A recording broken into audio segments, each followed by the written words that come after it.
Assalamualaikum warahmatullahi wabarakatuh. Waalaikumsalam warahmatullahi wabarakatuh. Bismillahirrahmanirrahim. Alhamdulillahi rabbil alamin.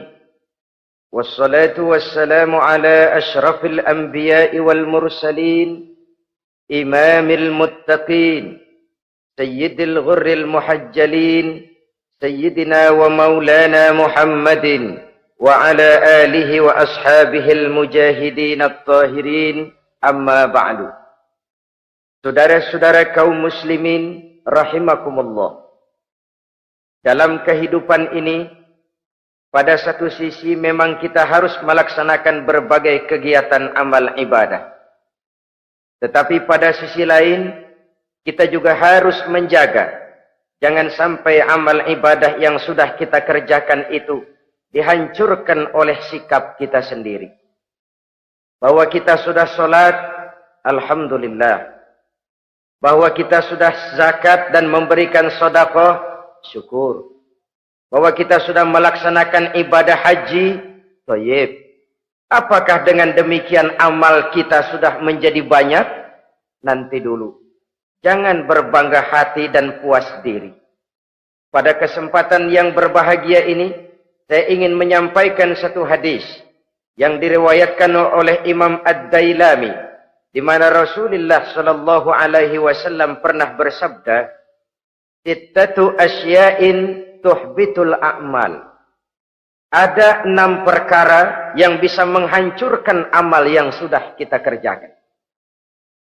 Salat yang sudah kita kerjakan itu, zakat yang sudah kita bayarkan itu, haji yang sudah kita tunaikan itu, bisa dihancurkan oleh 6 perkara ini.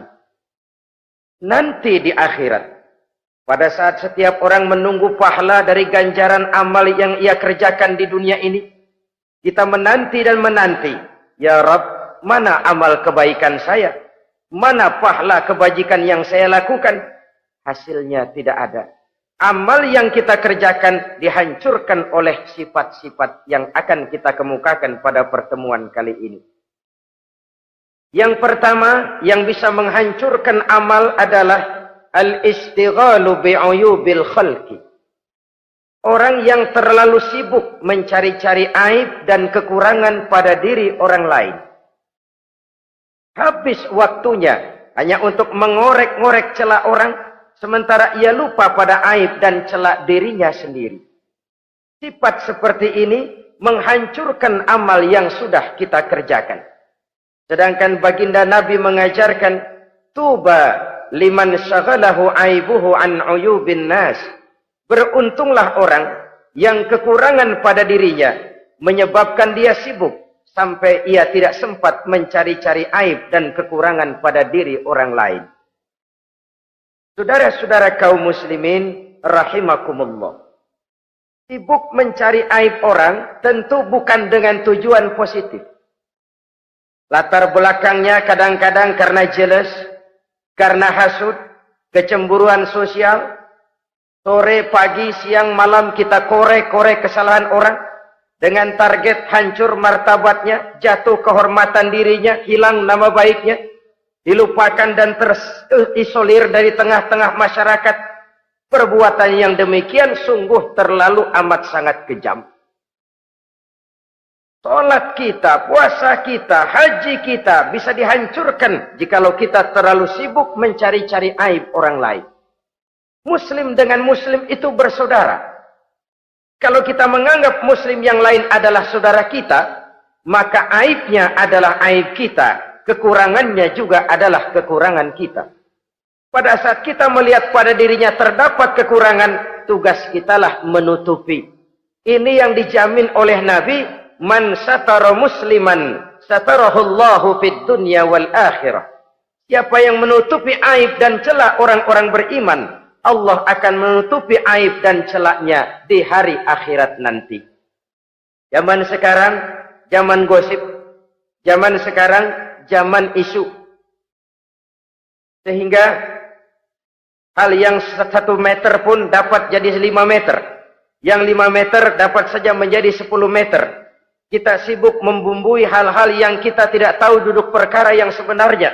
Bahkan lebih celaka, kadang-kadang kita malah sok tahu. Memberikan vonis dari sudut pandang kita sendiri.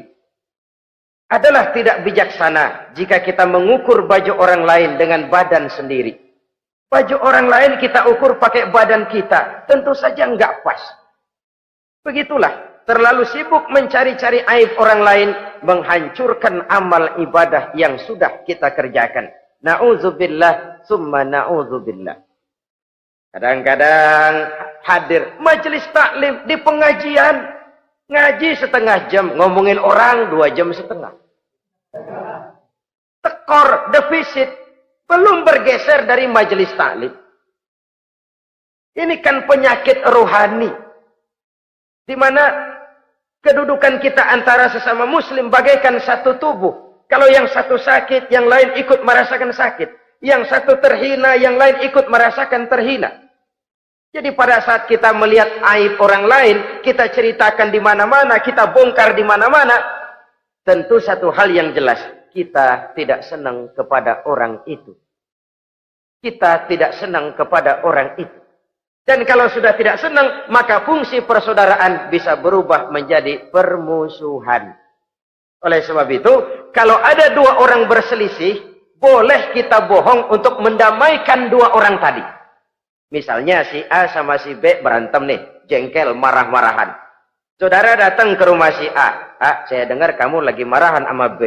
Iya itu si B, kurang ajar. Bangsat, bajingan, tengik. Pokoknya kalau ketemu, awas. Ah, saya kira sih enggak begitu. A, tadi saya ketemu B, dia bilang malah kangen sama sampean.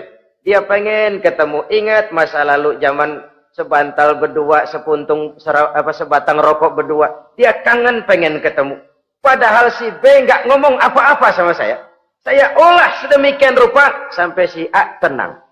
A tenang, saya datang ke rumah B. B, katanya kamu lagi marahan sama si A. Iya tuh A, unyuk monyet. Udahlah, pokoknya kalau ketemu dia saya hantam habis. Ah, barusan saya ketemu si A, dia bilang pengen ketemu ente. Pengen ngobrol kayak dulu, mengembalikan keharmonisan yang hilang, mengembalikan kehangatan persaudaraan yang lenyap. Si A tenang, si B adem. Kenapa? Karena bohong saya. Kesana saya ademin, kesini saya ademin. Jenis bohong seperti ini berpahala. Kenapa? Tujuannya mendamaikan orang yang sedang berselisih. Tapi kan orang bermental seperti ini jarang. Yang banyak kan tukang kompor sekarang. Taruh angetin, sini angetin, murub deh. Datang sama A, lu marahan sama B. Iya, gue kesel banget sama B. Emang? Wow. Diemang-emangin. Oh, udah dah. Pokoknya gue mah kalau jadi elu takut sama si B, gue buka celana. Gue pakai rok deh. Si A panas. A panas, datang ke rumah B. Komporin lagi. Dua-duanya panas, koslet, terjadi perkelahian. Biang iblisnya tukang kompornya. Sampai untuk mendamaikan 2 orang yang berselisih. Diizinkan berdusta. Kenapa? Prinsip Islam itu islah. Mencari jalan damai. Bukan mengeruhkan suasana. Inilah realitas di tengah-tengah masyarakat.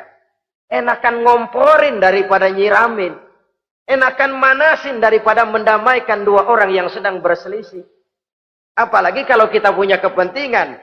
Main nimbrung aja kayak toge. Kagak ngerti urusan, nyampur aja nyampur. Toge kan begitu, toge. Ada laksa nimbrung, ada gado-gado ngikut, ada kredok masuk. Kagak ngerti juntrungan masalah, main nyampur aja nyampur. Ini kan tidak objektif namanya. Nah, mental seperti ini, wah, sholatnya khusyuk, zakat bayar, sedekah iya. Tapi kalau suka cari-cari aib orang, jembreng kesalahan orang di mana-mana, sholatnya, puasanya, hajinya bisa dihancurkan oleh mental yang seperti ini. Jangan bangga-bangga, sholat saya sudah banyak, puasa saya hebat, mantap, haji saya tiap tahun mondar-mandir ke Mekah. Tapi kalau mental seperti ini masih ada, waspadalah. Amal yang kita kerjakan bisa hancur oleh mental, sikap mental kita sendiri. Ini yang pertama. Yang bisa menghancurkan amal terlalu sibuk mencari-cari aib orang lain. Satu. Yang kedua, saudara-saudara, wa qaswatul qalbi. Orang yang hatinya keras, tidak mempan diberikan nasihat. Baik nasihat yang datang dari luar dirinya, ataupun nasihat yang datang dari dalam dirinya. Hatinya keras. Dikasih muka tembok, kulit badak, kuping kebo. Makhluk apa namanya itu? Wallahu a'lam. Rai gedek. Pantas ya kalau kita lihat sejarah, Islam itu turun di semenanjung Arabia. Sebagai test case.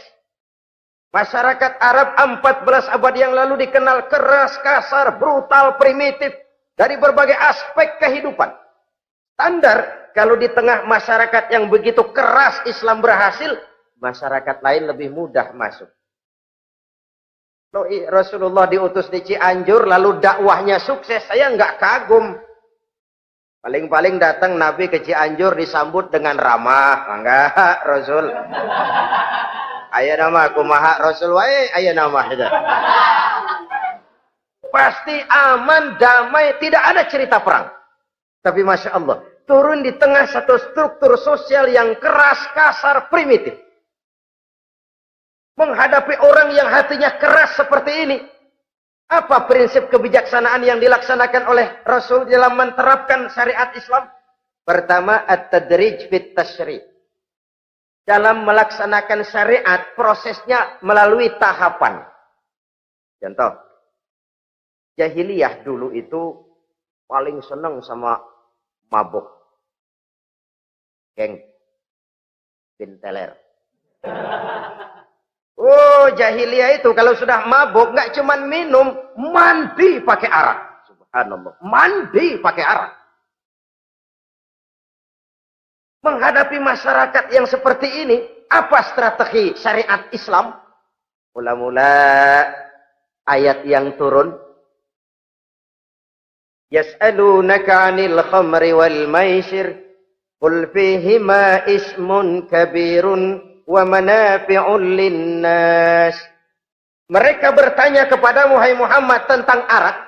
Katakan, arak itu ada manfaatnya tapi juga ada bahayanya. Bahayanya lebih besar daripada manfaatnya. Tidak diharamkan dulu, tidak. Cuman dikasih sen. Teler emang enak. Melayang ke langit. Cuman ada bahayanya. Bahayanya lebih besar daripada manfaatnya.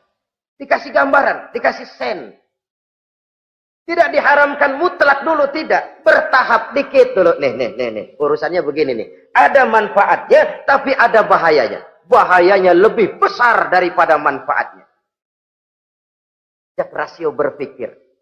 Setelah tahu bahayanya lebih besar, kan dikit-dikit mulain jauh. Mulain ngurangin, jaga jarak. Setelah ada jarak, turun peringatan kedua.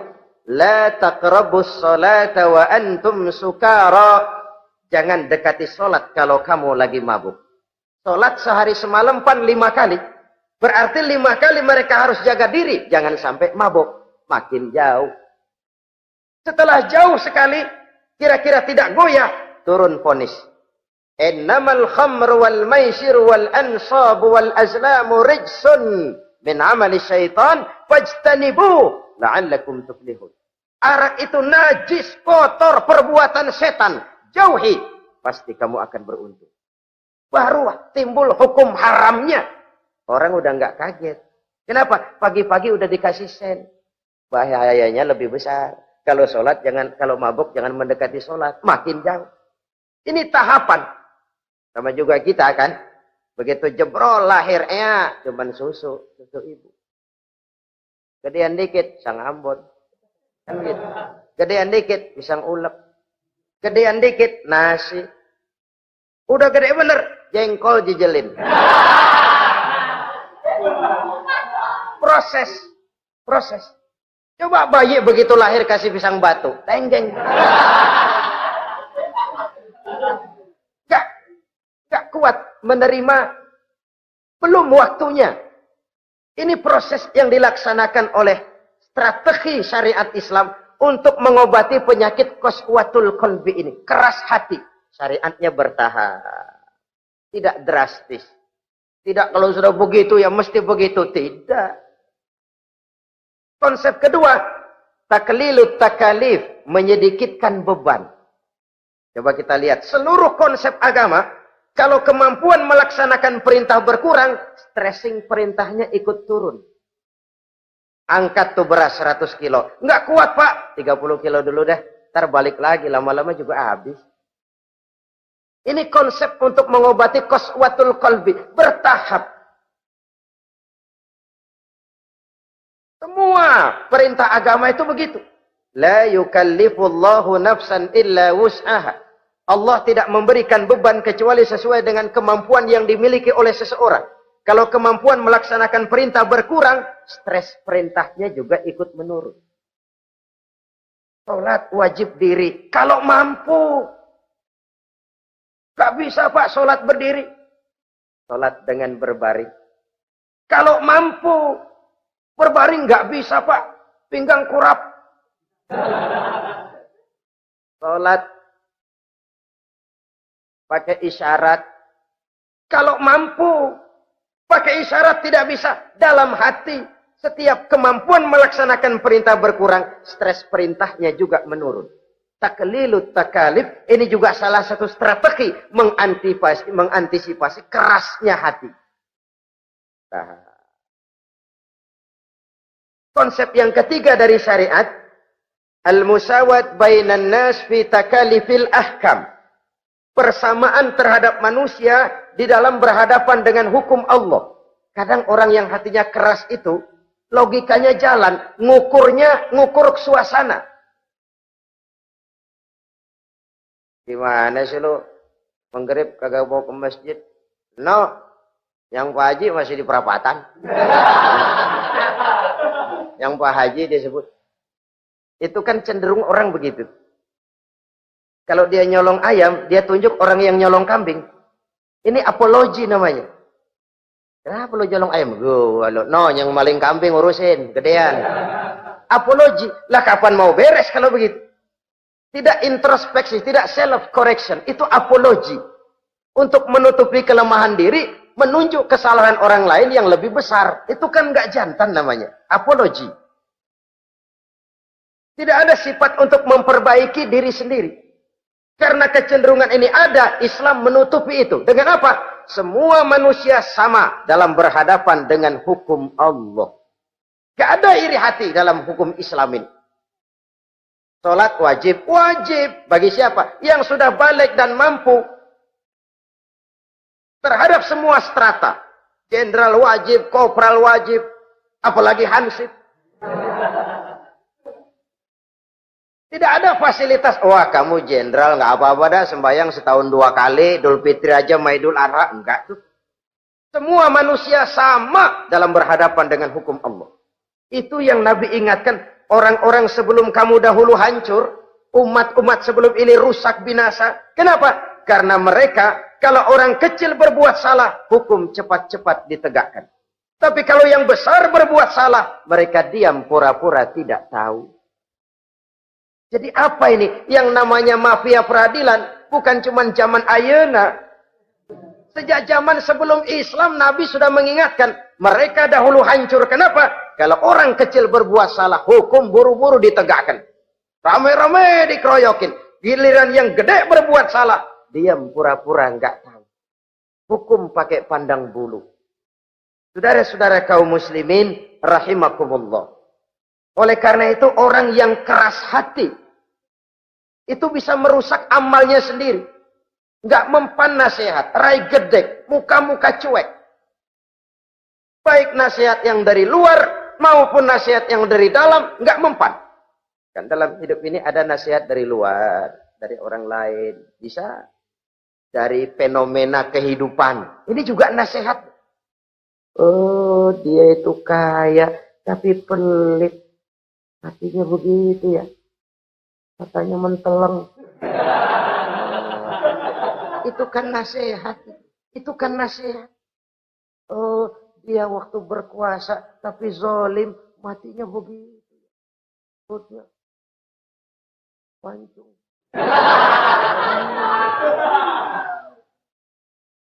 Fenomena kehidupan yang kita lihat, yang kita dengar, yang kita saksikan, itu semuanya bisa nasihat. Unzuru kaifa kana akibatul mukadzibin. Lihat kehidupan ini. Dunia ini kan sebuah sekolahan besar. Semua yang kita lihat, kita saksikan, kita pelajari, bisa jadi contoh buat kita. Orang yang bijak, yang bisa mengambil hikmah dari manapun datangnya. Baik dari yang baik, maupun dari yang tidak baik. Saudara-saudara kaum muslimin, rahimakumullah. Nasihat yang datang dari luar. Dari orang atau dari fenomena kehidupan. Atau nasihat yang tumbuh dari dalam diri sendiri. Perubahan organisme tubuh. Itu kan nasihat. Ya Allah. Sekarang cantik jelita. Iya, sedang sweet 17-an. Rambutnya hitam, ikal berderai. Iya, semua memuja, memuji. Alisnya katanya laksana semut beriring. Dagunya bak pauh dilayang.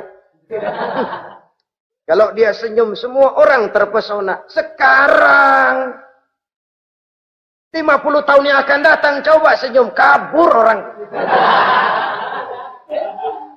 Fenomena kehidupan. Apa yang tidak berakhir? Kenapa harus keras hati? Kita kata kita berkuasa, berapa hari kita punya jabatan?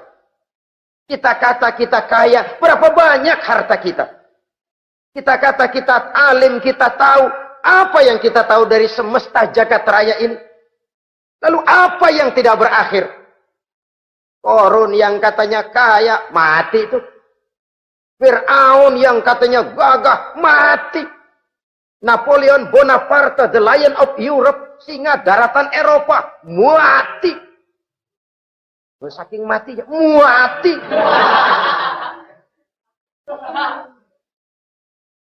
Kenapa harus keras hati?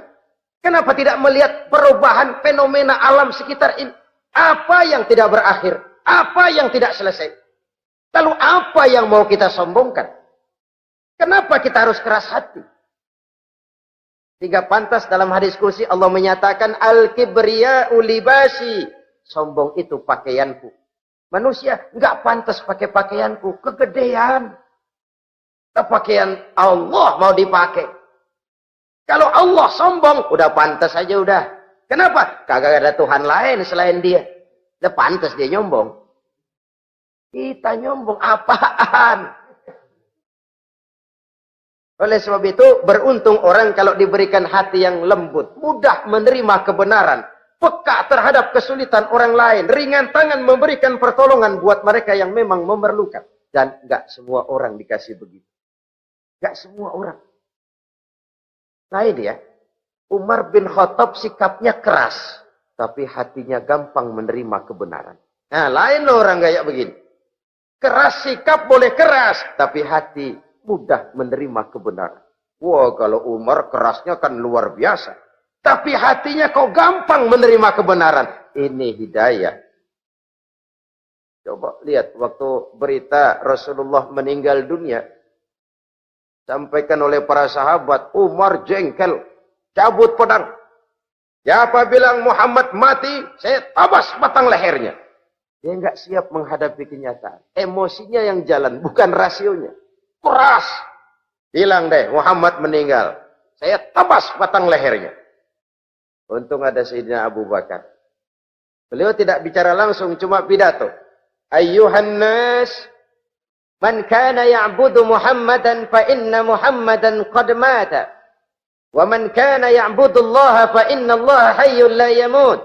Hai manusia, siapa yang menyembah Muhammad, Muhammad sudah meninggal. Tapi siapa yang menyembah Allah, Allah maha hidup dan tidak akan pernah mati buat selama-lamanya. Sayyidina Umar tersentak. Subhanallah, saya salah. Bagaimanapun Muhammad hanya seorang manusia. Saya cinta dia, saya suka dia, nyawa saya pertaruhkan untuk dia. Tapi dia manusia dan saya tidak menyembah Muhammad. Ia sadar akan kekeliruannya, berlinang air matanya. Keras sikapnya, tapi lembut hatinya. Nah, yang kayak begini, bagus. Ini udah sikap keras, hati keras, yaitu tadi. Buka tembok, kulit buadak, kuping kebo. Diapain aja udah nggak mempan aja udah. Susah yang kayak begini. Saudara-saudara, ma'asyiral muslimin rahimakumullah. Jadi yang kedua yang bisa menghancurkan amal kita, orang yang hatinya keras. Wah. Yang ketiga sekarang, yang bisa menghancurkan amal kita itu wa hubbud dunya. Orang yang terlalu cinta kepada dunia. Nih, pakai kalimat terlalu ya. Kalau sekadar cinta kepada dunia, why not? Kita cinta anak dan istri, wajar. Kita cinta harta benda, tentu. Kita cinta sanak famili dan seluruh handai tolan, memang. Kita juga cinta kepada bangsa dan tanah air. Itu bagian dari iman, persilahkan. Yang tidak boleh itu kalau sudah pakai kalimat terlalu. Terlalu. Sebab kalau sudah terlalu, itu sudah di luar kontrol. Orang lalu menghalalkan segala cara. Terlalu cinta kepada jabatan. Akhirnya bergeser. Sholat menghadap Allah. Dengar mau pindah jabatan ke tempat kering. Gerasak gerusuk nyari dukun. Ini kan namanya iya kanak budu wa dukun nasta'in. Nggak bisa wong itu satu paket. Kalau iya kana budu wa iya kana nasta'in. Kalau hanya kepadamu ya Allah kami menyembah, hanya kepadamu kami minta tolong. Ini paket, jangan dipisah-pisah. Menyembahnya kepada Allah, minta tolongnya kepada yang lain. Sinkret, bercampur. Iya kalau es campur enak. Tapi kalau agama dicampur dengan yang lain, nggak enak rasanya. Sama juga begini, ada gelas ya. Kalau sepenuhnya diisi bensin, itu ketahuan, bisa diminum motor. Kalau sepenuhnya diisi air putih, jelas bisa diminum orang. Tapi begitu separuh diisi bensin, separuh diisi air putih, kacau dah. Motor minum, mogok. Orang minum, mabok. Dijual juga nggak laku. Kenapa? Sinkret. Maka Allah pesan, wala talbisul haqqa bil batil. Jangan kau campur aduk yang hak dengan yang batil. Sekianlah jumpa kita kali ini. Insya Allah kita lanjutkan di lain kesempatan. Terima kasih atas segala perhatian. Mohon maaf atas segala kekurangan. Usikum wa nafsi bitaqwallah. Wassalamualaikum warahmatullahi wabarakatuh.